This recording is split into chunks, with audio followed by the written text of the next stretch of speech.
ఈ కథలో కొంతకాలం తర్వాత యూనా సియోల్లోని ఒక పెద్ద హోటల్లో పార్ట్ టైం జాబ్ కోసం అప్లై చేస్తుంది. నిజానికి చానే ఆమెను ఈ ఉద్యోగం కోసం రికమెండ్ చేస్తాడు. తను చేయాల్సిన పనిని పూర్తిగా అర్థం చేసుకున్న తర్వాత యూనా నేరుగా హన్ని కలవడానికి వస్తుంది. తను ఆ హోటల్లో పార్ట్ టైం జాబ్ మొదలుపెట్టానని, అక్కడ ఉండటానికి గది మరియు భోజనం హోటల్ వాళ్లే చూసుకుంటారని అతనికి చెబుతుంది. వచ్చే సమ్మర్ వెకేషన్లో అదే హోటల్లో ఇంటర్న్షిప్ కోసం అప్లై చేయమని చాన్ సజెస్ట్ చేశాడని కూడా యూనా చెబుతుంది. దీన్ని బట్టి యూనా ఈ ఫీల్డ్లో బాగా కష్టపడితే ఆమె భవిష్యత్తు ఇదే ఇండస్ట్రీలో సెటిల్ అయ్యే అవకాశం ఉందని క్లియర్గా అర్థమవుతోంది. హన్ ఆమె మాటలన్నీ శ్రద్ధగా విన్న తర్వాత ఈ పని బహుశా యూనా కోసమే పుట్టినట్టుందని అంటాడు. ఆమెకు ఇంగ్లీష్ మాట్లాడటం వచ్చు, అందరితో చక్కగా మాట్లాడటం తెలుసు, అలాగే ఆమె డ్రాయింగ్ స్కిల్స్ కూడా చాలా బాగున్నాయని చెబుతూ ఆమెలో ధైర్యం నింపుతాడు. యూనా ఈ రంగంలో చాలా అద్భుతంగా రాణిస్తుందని హన్ పూర్తి నమ్మకంతో చెబుతాడు. ఆ తర్వాత ఇద్దరూ కాసేపు కలిసి సమయం గడుపుతారు, ముచ్చట్లు చెప్పుకుంటారు. ఆ తర్వాత హన్ యూనాను బస్సు స్టాప్ దగ్గర దించడానికి వస్తాడు.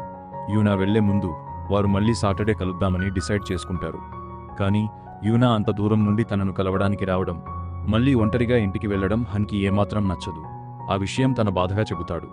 అందుకే ఈసారి సాటర్డే తనే స్వయంగా ఆమెను కలవడానికి వస్తానని డిసైడ్ అవుతాడు. రోజులు గడుస్తాయి. వారిద్దరూ మళ్లీ కలిసే రోజు రానే వస్తుంది. ఇద్దరూ యూనా ఇంటి బయట కలుస్తారు. అక్కడి నుండి యూనా అతన్ని తన రూమ్కి తీసుకువెళ్తుంది. కానీ సరిగ్గా అప్పుడే సాంగ్ చాన్ వారిద్దరూ కలిసి లోపలికి వెళ్లడం చూసేస్తాడు.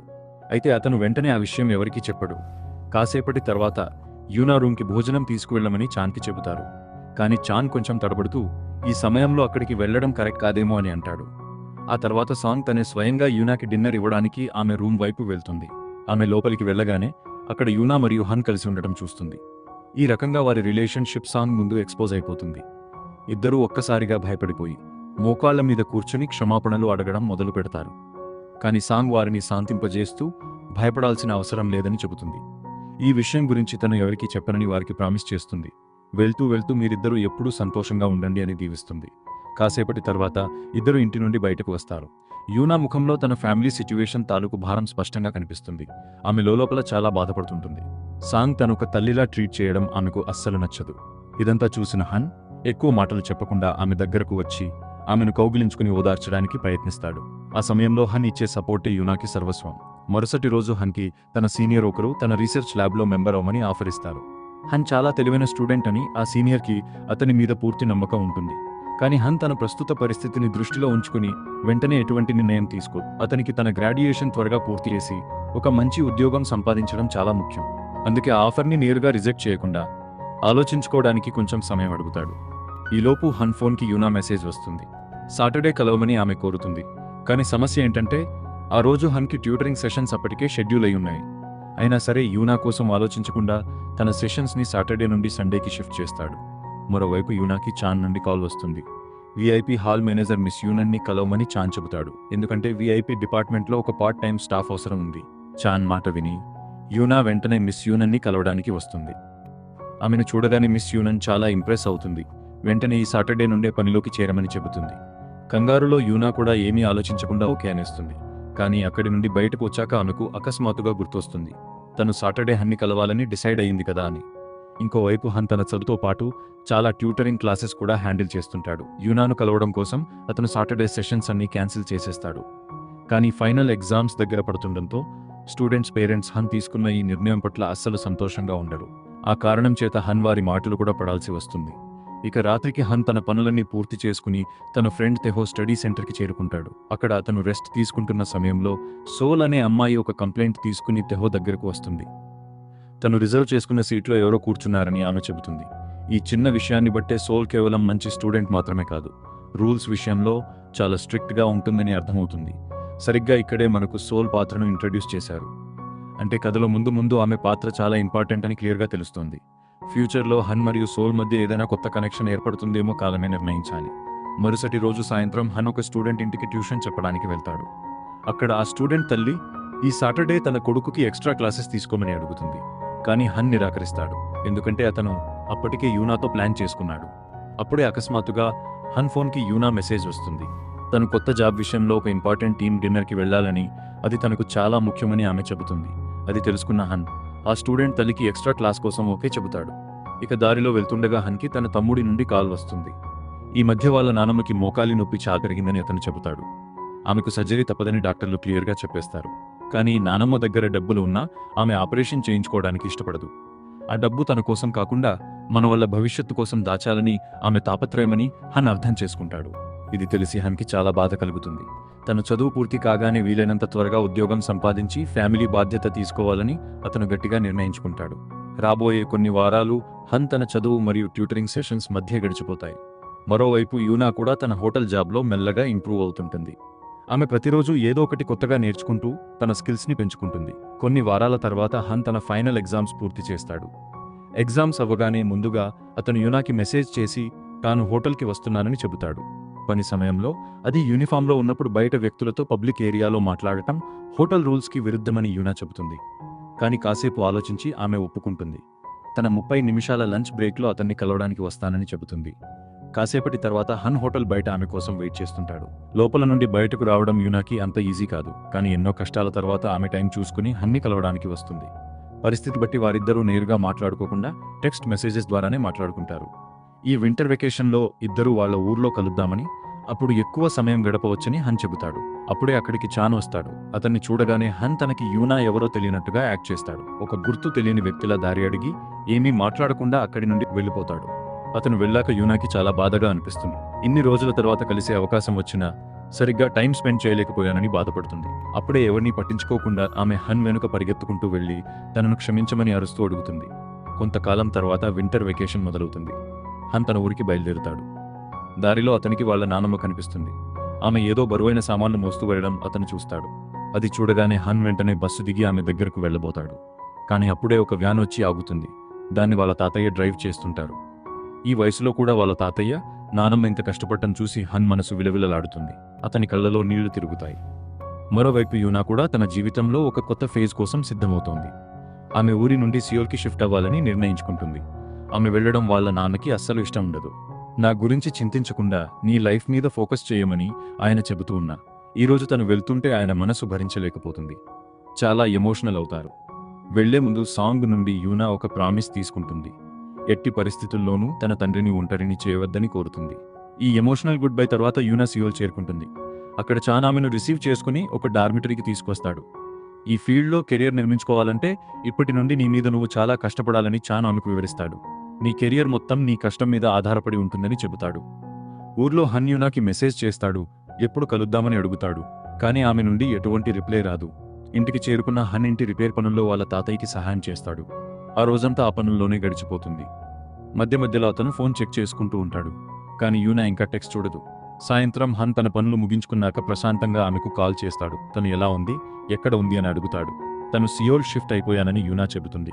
అది విని హన్ షాక్ అవుతాడు. ఎందుకంటే యూనా ఆ విషయం తనకు చెప్పలేదు. నేను నిన్ను కలవడానికి రావాలా అని హన్ అడుగుతాడు. ఈరోజు వద్దు అని యూనంటుంది. రేపు రావాలా అని అడుగుతాడు. అప్పుడు యూనా, ప్రస్తుతం నా టైం నాకు చాలా ఇంపార్టెంట్ అని చెబుతుంది. తను తన భవిష్యత్తు కోసం కష్టపడాలని, అందుకే ఇప్పుడు ఒకరినొకరు కలిసి టైం వేస్ట్ చేసుకోకూడదని అంటుంది. నువ్వు కూడా నీ గోల్స్ మీద ఫోకస్ చేయమని చెబుతుంది. యూనా నోటి నుండి ఈ మాటలు విన్నాక హన్ పూర్తిగా నిశ్శబ్దమైపోతాడు. యూనా ఏం చెప్పాలనుకుంటుందో అతనికి అర్థమవుతుంది. కాసేపు మౌనంగా ఉండి, నేను కొంచెం తెలివి తక్కువ వాడిని అయితే బాగుండేది, నీ మాటలు నాకు అర్థం కాకుండా ఉంటే బాగుండేది అని అంటాడు. కానీ నువ్వు ఏం చెప్పాలనుకుంటున్నావో నాకు స్పష్టంగా అర్థమవుతోంది అని బాధగా చెబుతాడు. హన్ ఆమె నిర్ణయాన్ని ప్రశ్నించడు, బలవంతం చేయడు. సరే అని చెప్పి ఫోన్ పెట్టేస్తాడు. ఆ సాయంత్రం హన్కి తన జీవితంలోనే అత్యంత బాధాకరమైన సాయంత్రం. ఇద్దరు పూర్తిగా విరిగిపోతారు. కళ్ళ నుండి నీళ్లు ఆగవు. ఒకప్పుడు హన్ బిహేవియర్ మారిపోతుందేమో అని యూనా భయపడింది. కానీ హన్ తన ప్రామిస్ నిలబెట్టుకున్నాడు. కానీ ఈరోజు యూనానే మారిపోయింది. ఇది హన్ కష్టాల్లో ఉన్న జీవితానికి మరో పెద్ద దెబ్బలా మారుతుంది. ఆ సాయంత్రం అతను చెరువు గట్టు మీద గంటల తరబడి కూర్చుని తనను తాను ఓదార్చుకుంటాడు.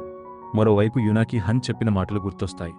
ఒకప్పుడు హన్ ఆమెలో ధైర్యం నింపుతూ తన స్కిల్స్ బాగున్నాయని చెప్పిన మాటలు గుర్తు తెచ్చుకుంటుంది. ఈ పనే నీకోసం పుట్టినట్టు ఉందని హన్ అన్న మాటలు తలుచుకుని ఆమె వెక్కి వెక్కి ఏడుస్తుంది.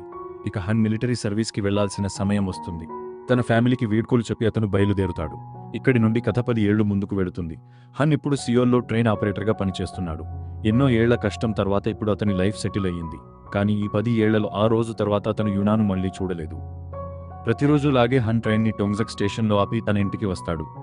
ఒకప్పుడు హన్ మరియు యూనా కలిసి హన్ రివర్ని చూసిన స్టేషన్ ఇది. ఇంటికి రాగానే తెహో హన్ కోసం వెయిట్ చేస్తుంటాడు. హన్ తన ఇంటిని ఒక వుడ్ వర్కింగ్ స్టూడియోలా మార్చుకున్నాడు. అది అతనికి ఒక హాబీ. పని నుండి వచ్చాక అతను తరచుగా అవే పనులు చేస్తుంటాడు. కాసేపటి తర్వాత సాంగ్ అతనికి కాల్ చేసి ఇప్పుడు లైఫ్ బాగుంది కదా, నువ్వు పెళ్లి చేసుకునే వయసు కూడా వచ్చింది అని అంటాడు. త్వరగా ఒక మంచి అమ్మాయిని చూసి పెళ్లి చేసుకోమని చెబుతాడు. హన్ తమ్ముడు సాంగూర్లోనే ఉంటూ పోస్ట్ ఆఫీస్లో జాబ్ చేస్తుంటాడు. అంటే ఇద్దరు అన్నదమ్ములు లైఫ్లో సెటిల్ అయ్యారు. పనిలో ఉండగా హన్ ఎప్పటిలాగే తన అకౌంట్ ప్లేలిస్ట్లో పాటలు వింటుంటాడు. అప్పుడే అతనికి ఒక నోటిఫికేషన్ వస్తుంది. ఏళ్ల క్రితం అతను తన అకౌంట్ని యూనాతో షేర్ చేసుకున్నాడు. ఇప్పుడు యూనా అతని ప్లేస్లోని పాటలు వింటోంది. అది చూడగానే హన్ గతం అంతా కళ్ల ముందు కదలాడుతుంది. ఇక్కడ నుండి మనకు యూనాను చూపిస్తాడు. ఆమె ముఖం పూర్తిగా నిస్తేజంగా విచారంగా ఉంటుంది. ఆమె లైఫ్ సెటిల్ అయింది, కానీ ముఖంలో ఆ పాత సంతోషం లేదు. యూనా తండ్రి చనిపోయారని మనకు తెలుస్తుంది. ఆయన వెళ్ళాక ఆమె చాలా ఒంటరిదైపోయింది. హన్కి ఫోన్లో అప్పుడప్పుడు నోటిఫికేషన్లు వస్తూనే ఉంటాయి, యూనా అతని ప్లేలిస్ట్ వింటున్నట్టుగా. తండ్రి చనిపోయాక వాళ్ళ గెస్ట్ హౌస్ మూతపడుతుంది. నాన్న జ్ఞాపకాలతో ఆ గెస్ట్ హౌస్ని నడపడం యూనాకి ఇష్టం ఉండదు. ఆ ఇంటి నిశ్శబ్దం ఆమెను బాధిస్తుంది. అందుకే ఆమె హోమ్ స్టే మేనేజర్గా సియోల్ షిఫ్ట్ అవుతుంది. ఆమె చుట్టుపక్కల టూరిస్ట్ అట్రాక్షన్స్ని నోట్ చేసుకుంటూ ఉంటుంది, తన హోమ్ స్టేకి మంచి మెను తయారు చేయడం కోసం. ఒకరోజు ఆమె తన ఫ్రెండ్ సాన్తో కలిసి ఇంటికి వెళ్తుంది. అక్కడ తన తండ్రికి సంబంధించిన కొన్ని ఫోటోలున్న ప్యాకేజీని తీసుకోవడం కోసం. అక్కడి నుండి బయలుదేరి ఆమె నేరుగా ట్రైన్లో టోంగ్జక్ స్టేషన్కి వెళ్తుంది. ఒకప్పుడు తను హన్ కలిసి ఎక్కడైతే హన్ రివర్ని చూసేవారో సరిగ్గా అక్కడే నిలబడుతుంది. అప్పుడే ప్లాట్ఫామ్ మీద అనౌన్సర్ వాయిస్ వినిపిస్తుంది. ఆ వాయిస్ ఆమెకు చాలా పరిచయమైనట్టు అనిపిస్తుంది. అది హన్ గొంతు అని ఆమె వెంటనే గుర్తుపడుతుంది. ఆ విషయం తెలియగానే ఆమె హన్ వైపు వెళ్లడం మొదలు పెడుతుంది. హన్ కూడా కెమెరా ద్వారా యూనా రావడం చూస్తాడు. ఇన్నేళ్ల తర్వాత ఆమెను చూడటంతో అతను ఉద్వేగానికి లోనవుతాడు. కానీ డ్యూటీలో భాగంగా ట్రైన్ని ముందుకు తీసుకువెళ్లాల్సి వస్తుంది. షిఫ్ట్ అయిపోగానే అతను వెంటనే మళ్లీ డోంగ్ జగ్ స్టేషన్కి వస్తాడు. చాన్ యూనాను వెతుక్కుంటూ ఆమె దగ్గరకు వచ్చి గెస్ట్ హౌస్ మీద దృష్టి పెట్టమని చెబుతాడు. కానీ యూనాకి గెస్ట్ హౌస్ నడపడం ఇష్టం లేదు. గతం తాలూకు బాధతో నువ్విలా బ్రతకలేవు, లైఫ్లో ముందుకు సాగాలి అని చాన్ ఆమెకు నచ్చజెబుతాడు. ఆ సమయంలో హన్ వారిద్దరూ వాదించుకోవడం చూస్తాడు. అసలు విషయం అతనికి తెలియకపోయినా వారిద్దరూ కలిసి ఉండటం చూసి అతనికి బాధ కలుగుతుంది. యూనా చాన్ నుండి తప్పించుకుని వెళ్తుంటే మెట్లు ఎక్కుతున్నప్పుడు హన్ కళ్ళలో కళ్ళు పడతాయి. ఇన్నేళ్ల తర్వాత ఇద్దరూ ఒకరినొకరు చూసుకుంటారు. కానీ చాన్ నుండి వెళ్లిపోవాలనే ఆతృతలో ఆమె అక్కడ ఆగలేకపోతుంది. కొంచెం దూరం వెళ్ళాక ఆమెకు రియలైజ్ అయ్యి మళ్లీ స్టేషన్కి పరిగెత్తుకుంటూ వస్తుంది. కానీ అప్పటికే హన్ వెళ్ళిపోతాడు. హన్ తన క్యాబిన్లో దిగాలుగా కూర్చుంటాడు. యూనాను చూడగానే తన గతం అంతా గుర్తొస్తుంది. ఆమె ఇప్పుడు ఎలా ఉంది అని తెలుసుకోవాలని అనుకుంటాడు. అందుకే ఇంటికి వెళ్లి తన తమ్ముడు సాన్కి కాల్ చేస్తాడు. యూనా గురించి తనకు పెద్దగా తెలియదని, కేవలం వాళ్ళ గెస్ట్ హౌస్ని కూల్చేశారని మాత్రమే తెలుసని సాన్ చెబుతాడు. మరుసటి రోజు హన్ స్వయంగా తన ఊరికి వెళ్తాడు, యూనా లైఫ్ ఇప్పుడు ఎలా ఉందో తెలుసుకోవడం కోసం. ఇక్కడ ఒక పెద్ద విషయం మనకు తెలుస్తుంది. హన్ ఇంతకు ముందు ఒక పెద్ద కంపెనీలో మంచి శాలరీతో జాబ్ చేసేవాడు. కానీ ఏదో కారణం చేత అతను ఆ జాబ్ వదిలేసి ఇప్పుడు ట్రైన్ ఆపరేటర్గా పనిచేస్తున్నాడు. రాత్రిపూట నడుస్తుంటే అతనికి ఒక స్టోర్ దగ్గర వెజిటేబుల్ డ్రాయింగ్స్ కనిపిస్తాయి. అవి యూనా గీసినవే అని అతనికి అర్థమవుతుంది. ఆ స్టోర్ ఓనర్ని అడగ్గా యూనా ప్రతి క్రిస్మస్కి తనకు లెటర్స్ రాస్తుందని ఆమె చెబుతుంది. నెక్స్ట్ టైం యూనా కాంటాక్ట్ చేసినప్పుడు నా నెంబర్ ఆమెకు ఇవ్వమని హన్ వాళ్ళ అమ్మమ్మకి చెబుతాడు. కొన్ని రోజులు గడుస్తాయి. ఒకరోజు హన్కి ఒక టెక్స్ట్ మెసేజ్ వస్తుంది. ఒక అమ్మాయి తన ఫోటోకి ఫ్రేమ్ చేయించుకోవాలని కోరుతుంది. హన్ ఆ అమ్మాయిని కలవడానికి వెళ్ళినప్పుడు ఆమె సోల్ అని మనకు తెలుస్తుంది. ఏళ్ల క్రితం తెహో స్టడీ సెంటర్లో మనం చూసిన అదే అమ్మాయి. సోల్కి హన్ గురించి అంతా గుర్తుంది, కానీ హన్కి ఆమె అస్సలు గుర్తులేదు. సోల్ తన ఫోటోకి ఒక పెద్ద ఫ్రేమ్ చేయించుకోవాలని అంటుంది, కానీ అది కేవలం ఒక సాకు మాత్రమే. సోల్కి హన్ని కలవాలని ఉంది. మాటల మధ్యలో అతని లైఫ్ గురించి ఎన్నో ప్రశ్నలు అడుగుతుంది. ఫ్రేమ్ డీటెయిల్స్ పంపడం కోసం అతని నెంబర్ కూడా తీసుకుంటుంది. ఆ తర్వాత ఇద్దరూ తిరిగి వెళ్తుంటారు. సోల్ తనతో ఒక పెద్ద ఫ్రేమ్ని కూడా తీసుకువస్తుంది. దాన్ని మోయలేక ఆమె చాలా ఇబ్బంది పడుతుంటుంది. హన్ సహాయం చేయాలా అని అడిగినా ఆమె వద్దు అంటుంది. ఇక్కడ నుండి సీన్ 3 ఏళ్ల క్రితానికి వెళుతుంది. హన్ అప్పట్లో ఒక పెద్ద కంపెనీలో పనిచేస్తుండేవాడు. ఒకరోజు అతనికి ఒక పెద్ద ఆఫర్ వస్తుంది, ఇండియన్ బ్రాండ్ నుండి. అతని బాస్ ఇది మంచి అవకాశం అని వదులుకోవద్దని చెబుతారు. కానీ అప్పుడే అతనికి తన తాతయ్య, నానమ్మల ఆరోగ్యం బాలేదని తెలుస్తుంది. వారు వయసు పైబడి ఇబ్బంది పడుతున్నారు. వారికి సమయం కేటాయించాలని హన్ అనుకుంటాడు. అదే రోజు అతను స్టేషన్లో వెళ్తుంటే ఒక ఫీమేల్ ట్రైన్ ఆపరేటర్ని చూస్తాడు. ఆమెను చూడగానే తన తల్లి గుర్తొస్తుంది. ఈ పనిలోనే తనకు ప్రశాంతత దొరుకుతుందని అతనికి అనిపిస్తుంది. అందుకే ఆ కంపెనీ జాబ్ వదిలేసి ట్రైన్ ఆపరేటర్గా జాయిన్ అవుతాడు. ప్రెజెంట్లో యూనా తనలో తాను అనుకుంటుంది, బ్రేకప్ తర్వాత నీకు కాల్ చేయడానికి చాలాసార్లు ప్రయత్నించాను. సమ్మర్లో మాట్లాడదాం అనుకున్నాను, కానీ సమ్మర్ వెళ్ళి వింటర్ వచ్చింది. ఇన్నేళ్లు గడిచిపోయినా నీకు కాల్ చేసే ధైర్యం రాలేదు. కానీ నిన్ను చూశాక ఇక్కడే ఆగిపోవాలనిపిస్తోంది. అప్పుడే షాప్ ఓనర్ నుండి హన్ నెంబర్ ఆమెకు మెసేజ్ వస్తుంది. యూనా వెంటనే ఆ నెంబర్కి కాల్ చేస్తుంది. కొన్ని రోజుల తర్వాత హన్ కాల్ లిఫ్ట్ చేస్తాడు. ఇద్దరూ కాసేపు మౌనంగా ఉంటారు. నువ్వు ట్రైన్ ఆపరేటర్ అయ్యావని చూశాను. నువ్వు సెటిల్ అయినందుకు సంతోషంగా ఉంది అని యూనా అంటుంది. చాన్ చెప్పాడు, నువ్వు నా కోసం వెతుకుతున్నావని అని అంటుంది. నువ్వు ఎలా ఉన్నావో తెలుసుకోవాలని ఉంది. ఇప్పుడు అర్థమయ్యింది, నువ్వు బాగున్నావని అని హన్ అంటాడు. చాన్కి యూనాకి మధ్య ఏదుందని అతను అనుమానిస్తాడు. ఏదైనా ఉంటే ముందే క్లియర్గా మాట్లాడుకోండి యూనా, లేదంటే తర్వాత బాధపడాల్సి వస్తుంది అని చెప్పి అతను ఫోన్ పెట్టేస్తాడు. మరుసటి రోజు యూనా అదే స్టేషన్కి వెళ్తుంది. అక్కడే నిలబడి హన్ రివర్ వైపు చూస్తుంటుంది. అదే సమయంలో హన్ షిఫ్ట్ అయిపోతుంది. అతను వెంటనే ట్రైన్ దిగి బయటకు వస్తాడు. అక్కడ నిలబడి విండోలోంచి బయట చూస్తున్న యూనాను చూస్తాడు. కానీ అతను కావాలని మొహం తిప్పుకుంటాడు. యూనా కూడా అతన్ని చూస్తుంది, కానీ ఆమె కూడా వెనక్కి తిరిగిపోతుంది. అతని ముందుకు వెళ్లే ధైర్యం ఆమెకు లేదు. ట్రైన్ వెళ్ళిపోయాక హన్ ఏమీ తెలియనట్టుగా ఆమె వైపు చూడకుండా వెళ్ళిపోతాడు. ఈ విషయం యూనాను చాలా బాధ పెడుతుంది. ఇద్దరూ ఒకరికొకరు ఎంత దూరమైపోయారో అని ఆమె ఏడుస్తుంది. తన బాధను ఆపుకోలేక అక్కడే కూర్చుని వెక్కి వెక్కి ఏడుస్తుంది. హన్తో గడిపిన క్షణాలన్నీ ఆమెకు గుర్తొస్తాయి. కాసేపటికి ఆమె ఇంటికి వెళ్లడానికి సిద్ధమవుతుంది. అప్పుడే ఆమె కళ్ళ ముందు హన్ కనిపిస్తాడు. హన్ ఆమె కోసమే అక్కడ వెయిట్ చేస్తుంటాడు. హన్ తనను తాను ఆపుకోవాలని ప్రయత్నించినా ఆపలేకపోతాడు.